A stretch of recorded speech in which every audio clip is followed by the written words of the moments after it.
10টি লক্ষণ দেখলে বুঝবেন ফেরেশতা আপনাদের ঘরে আসে। সুবহানাল্লাহ, সুবহানাল্লাহ। কে আসে? কে আসে? আল্লাহর রহমতের ফেরেশতা আপনাদের ঘরে আসা যাওয়া করে। সুবহানাল্লাহ। এক নম্বরে আল্লাহর রাস্তায় যারা খরচ করে, ইসলামের জন্য, কোরআনের জন্য, দিন প্রতিষ্ঠার জন্য, দিনের জন্য, মাদ্রাসা মসজিদের জন্য যারা দান করে, আল্লাহ রাস্তায় যারা খরচ করে, আমার ভাইয়ারা ওই লোকের বাড়িতে আল্লাহ রহমতের ফেরেশতা আসা যাওয়া করে। 2 নম্বরে যে ঘরে আল্লাহ রাব্বুল আলামিনের ইবাদত হয়, জিকির হয়, আল্লাহ আল্লাহ নামের জিকির হয়, যে ঘরে ইবাদত হয়, যে ঘরে নফল নামাজ হয়, যে ঘরে তেলাওয়াত হয়, যে ঘরে আমার ভাইয়েরা আল্লাহর জিকির হয়, ওই ঘরে আল্লাহ রহমতের ফেরেশতা আসা যাওয়া করে।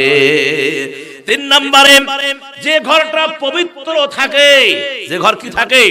পবিত্র থাকে। আমাদের ঘর তো আমরা অপবিত্র করে ফেলছি।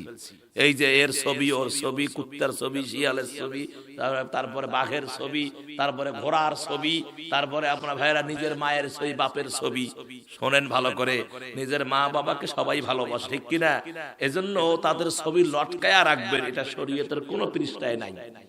তার কারণ কোন প্রাণীর ছবি যদি ঘরে থাকে, ওই ঘরে ইবাদত হবে না, আল্লাহ রহমতের ফেরেশতাও ঢোকে না।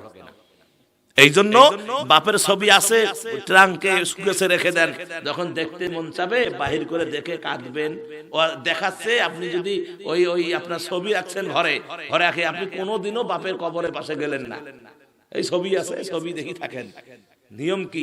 ওই আপনার মাঝে মাঝে কবরের পাশে গিয়ে বাপের কবরের সামনে, মায়ের কবরের সামনে দাঁড়িয়ে কি করা?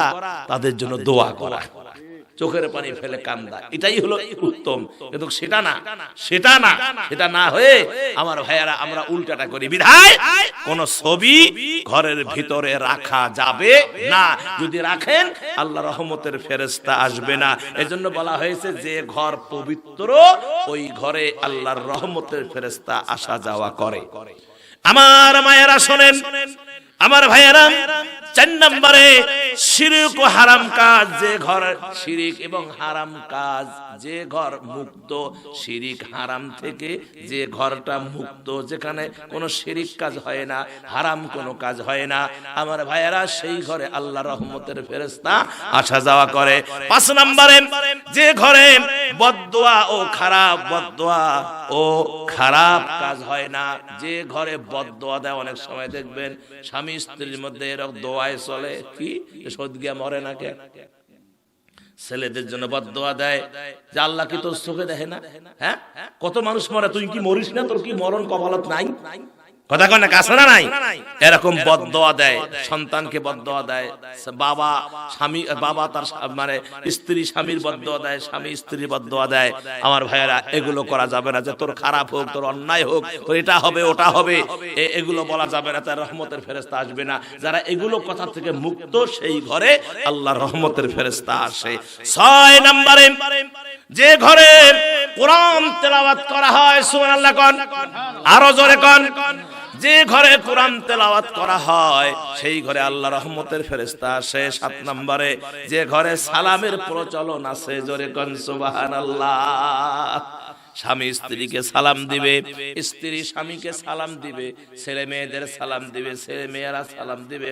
অর্থাৎ যে বাড়িতে সালামের প্রচলন আছে, ওই বাড়িতে আল্লাহ রহমতের ফেরেশতারা আসা যাওয়া করে। 8 নম্বরে যে সব ঘরে হারাম জিনিস থাকে, যে সব ঘরে হারাম জিনিস থাকে, সেই ঘর, যে সব ঘরে হারাম জিনিস থাকে, সেই ঘরে আল্লাহ রহমতের ফেরেশতা আসে না। যে ঘরে হারাম জিনিস থাকে না, সেই ঘরে আল্লাহ রহমতের, যেমন তবলা, ঢোল, কি কথা কন, তবলা, ঢোল, এগুলো হারাম না? আল গিনা ও হারাম। ওই টেলিভিশনও যাদের ঘরে আছে, ঘরে ফেরেশতা আসে না, ওই ঘরে আল্লাহ রহমতের ফেরেশতা আসে না। যে ঘরটা ইবাদতের জন্য মুক্ত। এখন কিন্তু অনেকে মন খারাপ করে, হুজুর এই কথাটা কইলেন হুজুর, টেলিভিশন তো ওটা তো আপনার চরিত্র নষ্ট করার বাক্স, ওটা শয়তানের বাক্স। কিসের বাক্স ধরে কর? শয়তানের বাক্স। যে ঘরে শয়তানের বাক্স থাকে সেই ঘরে কি রহমতের? আর বলতে পারছে হুজুর আমরা তো সারাদিন তেলাওয়াত শুনি, তারপরে গজল শুনি, তারপরে ইসলামী নাটক শুনি, তাহলে ওটা শোনো, কোনো আপত্তি নাই। মাঝে মাঝেতে উলঙ্গ ড্যান্স দেখেন, সেটা কি? সেটা কি? মাঝে মাঝেতে আপনার খারাপ জিনিস দেখেন, সেটা কি? হ্যাঁ, মানে বারে বারে যদি একটা ইসলামী চ্যানেল আসে 7টা টিপ দিয়ে আউট করে দেয়, ওরা আমার সেকেন্ডও রাখে না। যখন একটা নাচের একটা ড্যান্স দেওয়ার মতন এসে এখানে 10-15 মিনিট দেখে, দেখে ওটা আরেকটা নিয়ে এসে কথা কন না কেন, আজান হচ্ছে সাথে সাথে বন্ধ, অন্য চ্যানেল নিয়ে আসে। কথা কন আমার ভাইয়েরা, খুব হিসাব মেলাতে হবে। তাহলে 8 নম্বরে, যে ঘরে হারাম জিনিস থাকে না সেই ঘরে আল্লাহর রহমতের ফেরেশতা আসে, আর যে ঘরে থাকে ওই ঘরে রহমতের ফেরেশতা আসে না। 9 নম্বরে, যে ঘরে তাহাজ্জুদের নামাজ চালু আছে, তাহাজ্জুদের নামাজ যে ঘরে চালু আছে ওই ঘরে আল্লাহ রহমতের ফেরেশতা আসে। আর 10 নম্বরে, যে ঘরে মেহমানদারি হয়, সুবহানাল্লাহ কর, যে ঘরে মেহমানদারি হয় ওই ঘরে আল্লাহ রহমতের ফেরেশতা আসে।